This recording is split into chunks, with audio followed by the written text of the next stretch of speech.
Today, Mega Man Legends 2 is best known for its cliffhanger ending. While that makes sense, I also think that fact is unfortunate, for that completely ignores the game itself, which I've always had a lot of fondness for.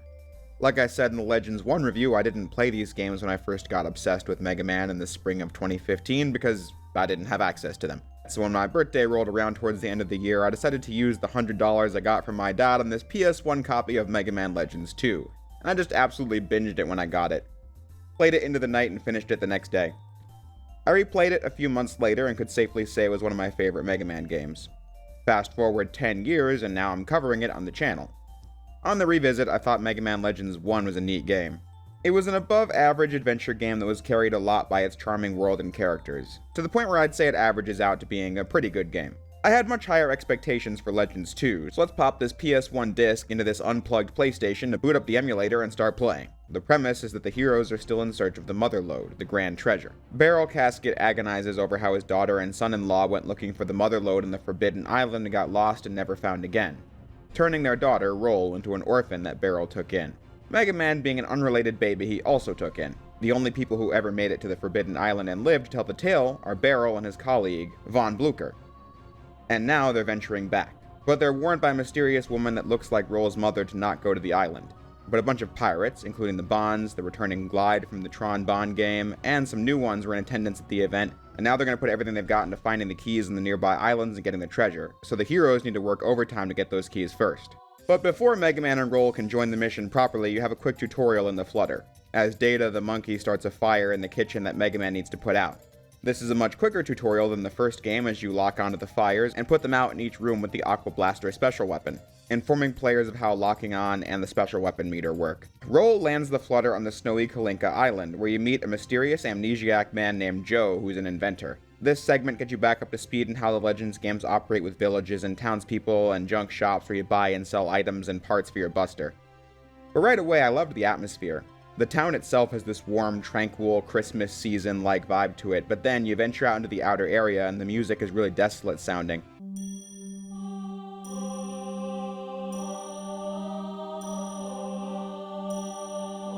Which feels calm but tense at the same time as it ramps up when enemies are nearby. I'm going to be bringing up music a good few times in this video, since that also is the best of the whole Legends series. The first game had good tracks when there was music, but a lot of the time the game preferred ambient noise to actual music. But Legends 2 drops bops on the regular, like when Mega Man and Roll go into the cavern to find Joe, and this is playing in the background.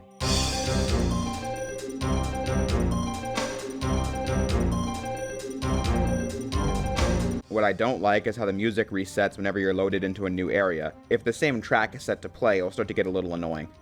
But the track selection in this game is much better than Legends 1 and Tron Bond. But since we're talking about the opening cavern, this is as good a time as any to speak on the ways the gameplay has improved from the first game. I spent a long time in the Legends video discussing how the game was released in a pre-Zelda Ocarina of Time world, and thus was trying to make the best of 3D combat action without the innovative features that game would come up with. Legends 2 is releasing years after that game, and so they've mimicked Ocarina's lock-on system. By pressing R2, a reticle will appear around an enemy, and you can freely move around them, but the camera will remain focused on the Reaverbot. This is much more comfortable than aiming and shooting in the previous Legends games. I thought those systems worked for what they were, but this is just much better. But then, Legends 2 also had another benefit. It came out after the PlayStation's DualShock controller. This added 2 analog sticks to the PS1 controller, which previously didn't have one. If you have the original controller, Legends 2 will play more like the first game. But if you do have the DualShock, you get a whole new mode of control where Mega Man moves with the left stick and controls the camera with the right stick, removing the need to stop and look around like you did in Legends 1. The improved combat control, analog movement, and camera control alone would make me feel like this was a better game than Legends 1, but what I was doing also did that. By the Forbidden Island, I just felt like I was playing a far more interesting game than the first Legends, as you battle your way through an island having a snowstorm to rescue Barrel and Blucher. I'm not doing these comparisons to tear down Legends 1, of course. I'm merely highlighting how Legends 2 used its position as a sequel to just dive right in and give us cool segments and improved gameplay. The intro is officially over once you beat the boss in the Forbidden Island. Mega Man and Roll must then travel to the nearby 4 islands and get the keys to the treasure before the pirates do. To do so, you get in the Flutter and ask Roll to move to a new location on the map, and you pilot the Flutter towards the next area you want to go to, and that's that. Legends 2 is a much bigger game than the first, since in that game you were trapped on Cadillac's Island because the Flutter was busted. Here you hop from island to island, which allows the game to have more variety in the levels and visuals. The flutter is basically the same as the first game when you're inside it, like Mega Man's room is just as empty as it was before. But it does have this really serene music in this game, though.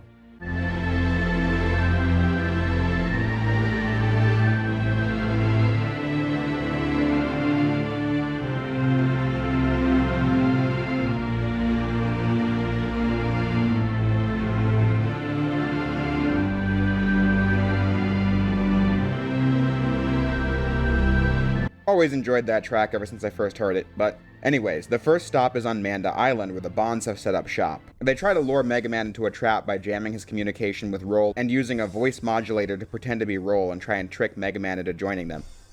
Not sure this was being played for laughs or not because they reveal the ruse before it even happens, so we already know it's a trick way before Mega Man does, and it doesn't work on him anyway. I say I'm not sure if it's being played for laughs or not because when Tron loses the battle, she's brought to tears because of her crush on Mega Man, but then she flies away and you don't have to worry about it after that. Well, then one humble ServBot 20, decides to send Mega Man a letter informing him that she's been pretty depressed since that boss fight, and that he should totally join them as ServBot 42. Sure, she tortures them sometimes, but it's fun otherwise.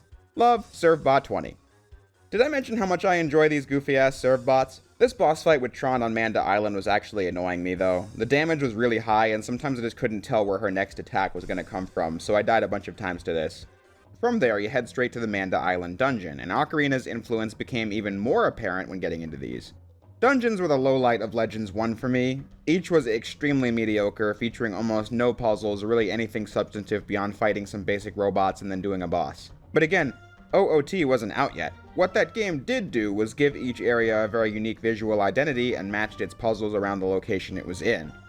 Like there's a fire dungeon and a water one and one in the desert, and the visuals and gameplay fit those archetypes. Mega Man Legends 2 decided to follow that game's lead as this is the forest level, with some really catchy music to go along with it. I wasn't sure how much the gameplay was going to be improved at first, since I didn't really remember how these dungeons played, but I was pleased with what I got. On Manda Island, there will be these pits with enemies you need to run around, frog enemies that jump when you do, and multiple floors you need to activate switches that unlock doors on different floors, allowing you to progress to areas you couldn't earlier. Navigation is easier since there's a mini-map that's also very much like Zelda where you'll see which door is marked as the one you came in through, and you can find a map and an item compass and areas with hidden currency and all that. The Mega Man Legends games aren't focused on puzzles and items like Zelda, it's more combat and navigation focused, but it works really well here. As this area will introduce you to status effects like a floor that slows your movement for a minute, or enemies that spew fire that drain your health, or acid that makes you unable to shoot. All combat and navigation challenges this dungeon introduces. The boss fight was more involved than anything in Legends 1, but it did kind of annoy me too, because the lock-on and camera were really finicky. Changing targets can be quite a toss-up. You let go of R2 and press it again, but I had a terrible time trying to get the game to focus on whatever I was trying to get it to target. One time it targeted an enemy in the next room over the guy in front of me because the range is just that generous.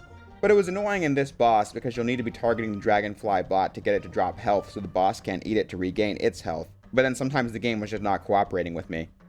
But once that's done, the villagers return to Manda Island and you can interact with them. And by interact, I mean partake in what has got to be the most unhinged side quest in the history of Mega Man.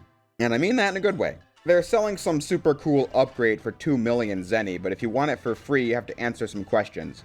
100 to be exact, pulled from a randomized list. Questions about what, you may be asking? Answer? Fucking anything. I'm being so dead-ass. This quiz will ask you what the capital of Brazil is, what the capital of the Confederacy was, what year the Emancipation Proclamation was written, what drink you can make from grapes, what country Hitler was born in, how many legs combined would 8 spiders and 6 beetles have, what year did Pink Floyd publish The Dark Side of the Moon, who were the Mesopotamians, who was the first emperor of the Roman Empire, which 1994 movie did Madonna star in, and so on and so forth. Literally every subject: American history, world history, music, art, geography, oceanography, biology, natural history, cuisines, and I thought it was hilarious. Naturally, I just opened up a guide with every question on it, but I thought it was really entertaining to see what insanely specific questions they had, because I spent like 30 minutes on it, because again, to get the grand prize, you need to answer 100 questions.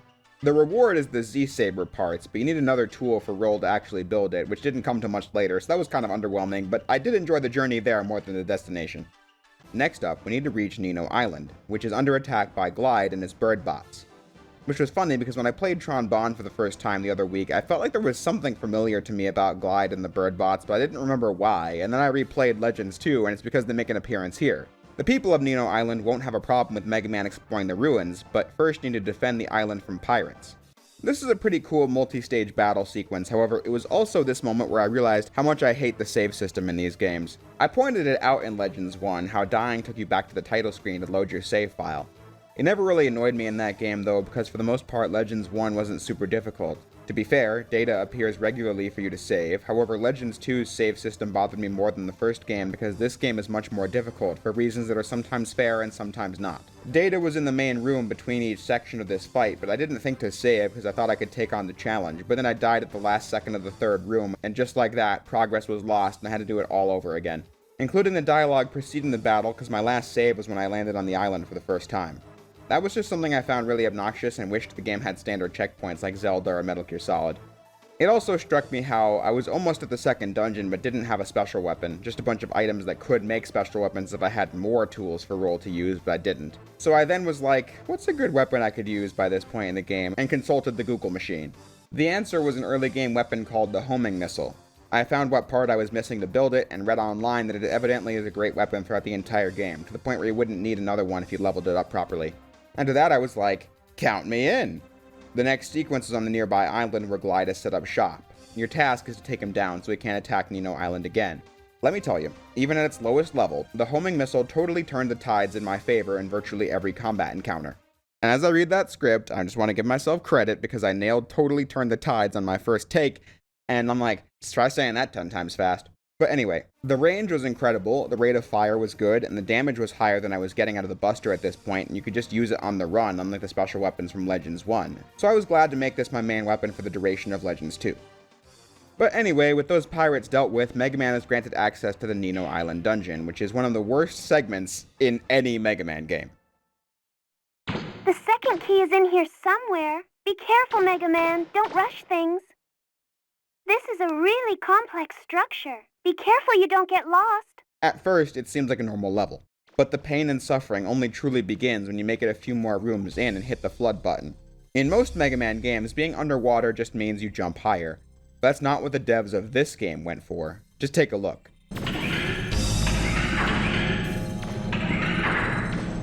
Maybe something's changed now that this area is filled with water. Since things are lighter in water, you can pick up things you weren't able to before.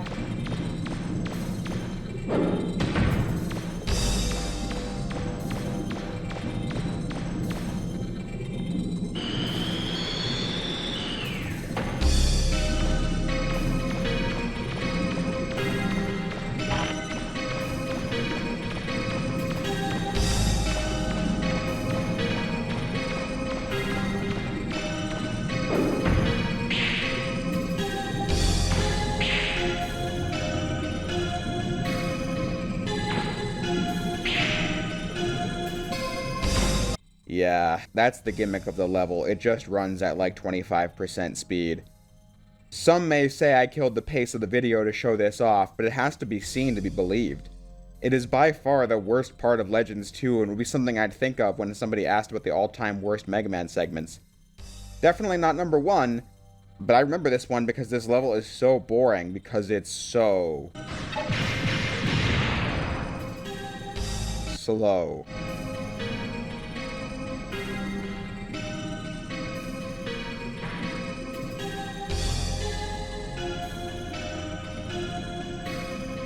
Make no mistake, it's not like the PS1 hardware can't handle it so the frame rate is chugging. It really feels like it was an intentional choice to slow down the game speed to give off an underwater effect, while you pick up blocks and set them down. That's basically it. The proof I have of this is that the PSP version of Legends 2 that I talked about in the previous video made some enhancements, like reducing the price of weapon upgrades since the PS1 version was pretty stingy with them. And most importantly, the Nino Island dungeon runs at normal speed. Oh, but that was different hardware, I hear you saying. Well, prominent Mega Man ROM hacker Ace Diaz, who longtime fans of mine would recognize as the guy who made the Mega Man X5 and X6 improvement projects I discussed in 2022, also made a ROM hack for Legends 2 where he brought the PSP features like cheaper upgrades and a normal Nino Island dungeon into the PS1 version of the game, showing it is very possible for it to function normally. It was just an idea the devs tried out that didn't really work. I played the normal game for this video since it was worth talking about as is, but next time I play Legends 2 it will definitely be with this ROM hack. But to give the dungeon some credit, I really do like the atmosphere. There's something to the way PS1 era games did a dark atmosphere that could never be replicated by consoles with higher fidelity and realistic graphics. Being underwater is inherently a tense atmosphere if it were just realistic, but take a look at this dungeon and you just jump into the abyss, and they load the area in behind a thick black fog. It just gives off that dangerous, diving into the unknown feeling pretty well, even if the black fog is a technical limitation. But it works pretty well, especially when paired with the lonely sounding music and the swimming reverbots all around you. But by the time you finally turn the water off, your brain has gotten used to the slow speed, and then regular speed feels like you're playing some 4K 500 FPS remaster or something. Once the second key is procured, you can make your way to Kolinka Island, which is where the bonds are now located.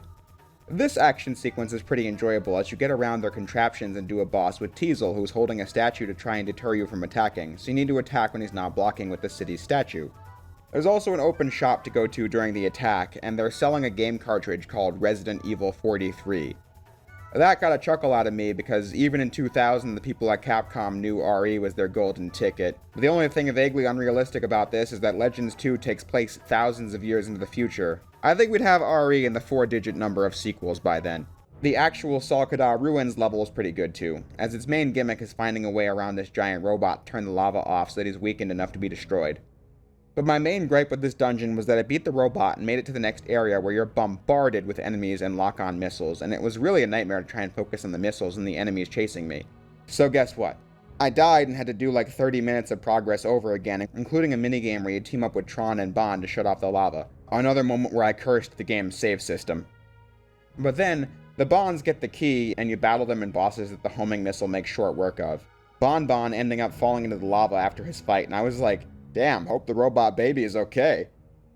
And thankfully we see that he is, just one level later. The final main dungeon is back on Kolinka Island, where you need to find Joe before the island is attacked by all the pirates at once. But I got lost because I forgot where he was. The answer was in the hotel at room 102. He gives you what you need to operate his train to stop the pirates. Also revealing that he is Roll's dad and got amnesia from when they went to the Forbidden Island, although you could probably see that twist coming from 1,000 miles away. His train is even in the same color scheme as all the stuff Roll makes. And then you also have to talk to the priest of the village too, and I must point out that he requires a donation before he'll pray for you. Like, damn dude, what kind of denomination is this? The pirates are a united front here. Until you do too much damage, and the Bonds betray them in comedic fashion as they all give up. But the Bonds still can't beat Mega Man as the player then goes underneath the church for the last dungeon. It's okay. It's the ice level, so it's got all the staples like slippery physics and cracking floors, but it shouldn't be too much trouble if you made it this far. I didn't like the room where these keys run around and you need to chase them down, but otherwise it's a fine area. Ending on a boss with a blob that has an emoji in the center that's always looking dead at you. Kinda feels like Mega Man Legends' take on a devil boss, but then all 4 keys are accounted for and it's time for the endgame. Similar to the first game, this game's story took a huge backseat once the game got going, and then just explodes at the end with plot. At the beginning, on the Forbidden Island, Mega Man released Sarah and Geets from imprisonment, and they were the ones to give us the directive to collect the keys to get the Mother Lode. But once all keys are collected, Sarah orders Geets to attack the ship and take the keys. What a twist. But the mystery woman named Yuna also arrives and orders her robot Gats to fight Geets to no avail as Mega Man steps in for a quick boss encounter. But Mega Man takes damage and begins to remember more of his old life. Working on the moon station called Elysium, the Master was going to Earth while Sarah was going to enact the carbon reinitialization program where the Carbons, the people on Earth that were created, as discussed in Legends 1, were to be wiped out. But Mega Man fought Sarah to a stalemate. He put his memories inside of Data, the monkey, and then inhabited a baby's body with no memory of what happened. He and Data were taken in by the caskets. Data knowing that Mega Man would eventually need his memories back. And transferring yourself into another body is doable in this world. That's why Yuna looks like Roll's mom, because she was going to die on the Forbidden Island, but Yuna putting her mind in that body allowed it to be saved. But anyway, now that Mega Man remembers everything, Yuna takes him to Elysium, a station on the moon. Sarah is going to try again to wipe out all the Carbons and repopulate the Earth. The game then trying some odd drama, where it's emphasized that Mega Man can either choose to help Sarah like his programming demands, or fight her again to save the Carbons like he once did before. The game repeatedly emphasizes that the choice is yours, but you never get to make one, and there's no reason why the player or Mega Man would even do anything other than fight Sarah, so that fell pretty flat for me. But while talking about the lore, it is worth mentioning that in the bad ending of Mega Man X5, X states that he wants to create some new world called Elysium. However, I don't think the two concepts are connected. Perhaps they were meant to be, as X5 and Legends 2 released in the same year, and X5 was meant to be the last X game, but in practice I don't think it makes a lot of sense. For starters, I don't know what X would make that would become some new race of people that create another new race of humans called Carbons that they intend to destroy at some point. That doesn't have anything to do with anything Mega Man X would ever do. Second, Mega Man X5 and Legends 2 have a time gap of like several thousand years. And third, with how the Mega Man canon evolved over the course of the X sequels that did get made and the Mega Man Zero and ZX series that took place between X and Legends, it just doesn't make any sense. The bad ending of X5 just isn't canon. The cliffhanger of Mega Man ZX Advent was trying to build up to some tie-in to the Legends era, and the ZX games take place after the Zero games, which would take place after the X sequels that made the good ending of X5 the canon one. So that's my nerdy rant. Although on the subject of Mega Man's timeline, I will say, it's kind of sad to think about how Barrel Casket points out there's no recorded history on Earth prior to the Carbons keeping their own history, which means that all those battles and wars from the past games, like Mega Man's war with Dr. Wily, X and Zero's fight against Sigma and the Maverick Virus, X and Zero and the Elf Wars, Zero aiding the rebellion against Neo Arcadia, all that's just forever lost to time, and all the people on Earth in the Legends era have no idea about any of that stuff, which directly set the stage for their world. Instead, Mega Man and Zero are merely comic book and cartoon figures in the Legends series, not real people who actually existed. But let's get back to the game. Elysium is the final dungeon of Legends 2, and its core gimmick is that you can alter the gravity of every room. It's a much more involved final dungeon than the main gate in Legends 1, but it's also nothing special either. Besides how much money and upgrades you can find in the level, it's actually kind of insane. The music is this techno sci-fi sounding track, but when you reach into the later areas it gets far more atmospheric as you need to follow these warp paths to find your way to the control room where Sarah is. Then the music becomes much more dreamlike. But before you can face Sarah, there is the boss rush. Something Legends 1 didn't bother with, but here in Part 2, we have what is the final Mega Man boss rush, chronologically speaking. They're kind of a cakewalk in this, but I wanted to highlight the boss rush one last time, given how many minutes I've spent in the last decade airing my grievance with boss rushes in Mega Man, and now we've reached the last time I'll get to do that since this is the last game.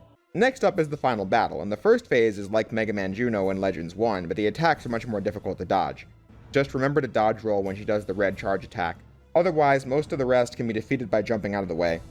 What I'd recommend is using the Buster in the first phase and saving your homing missile for phase 2, or just make a better weapon like the Shining Laser to destroy the final boss. I saved my homing missile for this and cleared her health bar somewhat easily, but I hated the attacks here, especially in the second half of phase 2 where she used 2 attacks at once and some are just a nightmare to dodge.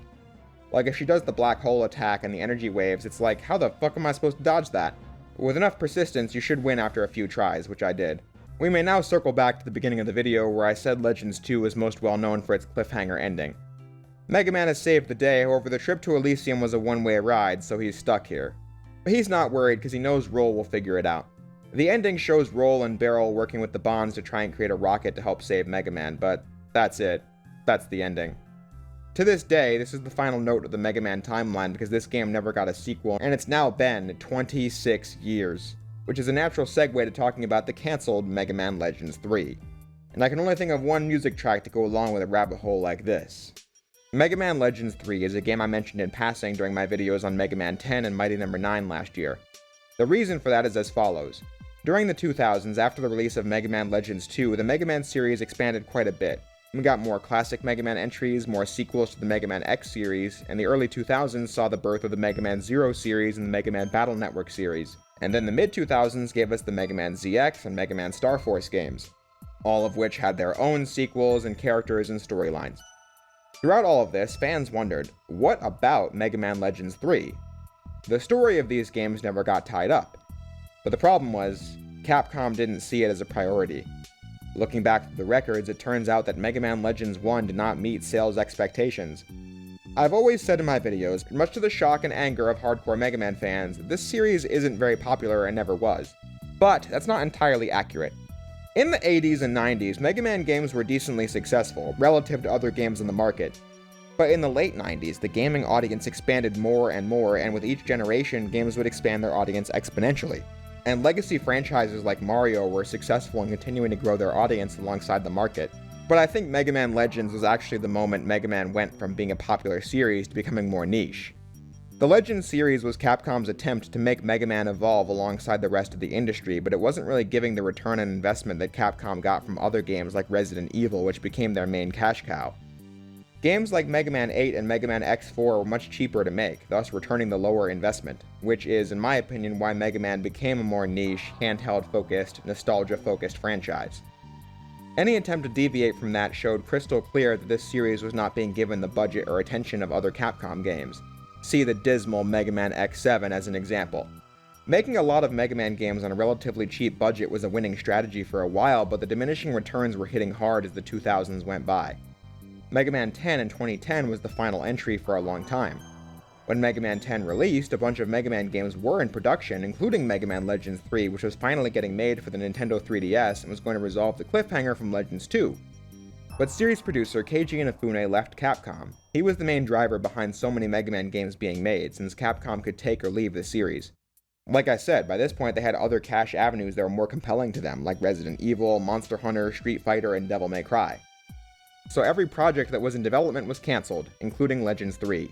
Backlash followed as there was a tweet where it was implied that the fans' lack of support was why, even though that was later clarified. But that began the resentment that Mega Man fans have towards Capcom that continues to this day. And that was just that, the project was over, and despite fan outcry for it to be revived, it was just done, and that was 15 years ago. Like I said, this cliffhanger ending and the cancellation of Legends 3 is basically Mega Man Legends 2's whole identity and legacy. Which I think is sad, because it means we overlook the game itself. As the video was showing, I think Legends 2 is a really solid early 3D adventure game. I still don't think it's as good as Ocarina of Time or Majora's Mask, but it's still a really cool game that has done a lot to evolve the mechanics and design from Legends 1, easily being my favorite game in the Legends series. You know, these days you see fans of longtime franchises that don't get new games cry out about how their childhood favorites have been abandoned by the mainstream gaming industry, but for many of those games I don't really mind. For example, Sly Cooper will probably always be the game series that I'm most obsessed with, however, I do not need a new Sly game. I feel like the series, over the course of 3 games, explored everything they really needed to and told a good 3-act story with a beginning, middle, and end. The gameplay was never so amazing that it needed more for more's sake. Jak and Daxter is another childhood favorite of mine, but throughout the series' run, it clearly struggled to answer what exactly it wanted to be. I love the games, but I think they're best left as an interesting time capsule of what was popular in the 2000s, not something that needs a sequel. But then, replaying Mega Man Legends 2 genuinely made me sad that it didn't get a sequel. Not because I really need the cliffhanger resolved, because I don't really play Mega Man for story in the first place, and on that note, whatever happens, it will result in Mega Man getting back on Earth. That's not really a premise where I just need to know how it happens. No disrespect to people who do, I'm just saying that's not a driving force in my wishing for Part 3. Instead, it's the fact that Legends 2 is such a step up from the first game and yet is so imperfect itself. Mechanically, I just think there's so much more that can be done with the Legends series in at least one more game. To use modern day polish to iron out the last kinks in the armor, I guess, and I really think there would be an audience for that. I've compared the Legends series to Ocarina of Time multiple times in these videos. That game set the standard for 3D Zelda for a long time. But Breath of the Wild in 2017 completely redefined what 3D Zelda was. It and Tears of the Kingdom have outsold the entire rest of the 3D series like 10-1, and these games were always doing big numbers to begin with. I don't think we're ever getting a Zelda game like Ocarina again, which is the kind of nostalgic niche that I think a modern day Mega Man Legends 3 could fill. We get to see the Legends gameplay reach its full potential and scratch the itch for fans of Ocarina-era 3D adventure games. But who knows what'll happen at this point. I'm sure there will be a Legends Legacy collection at some point, since that would be the only one Capcom has left at this point. But will Legends 3 ever get made? I don't know. But I can say this. I think it would be cool for a variety of reasons, but if it never happens, I can just say that I'm glad these games existed and I'm happy I got the chance to revisit them and deliver my thoughts to you guys, the audience, watching the video. But that's about all the time we have for today, so I'm going to close the video by saying what I always do. If you made it this far into the video, I thank you for watching, and I'll see you next time.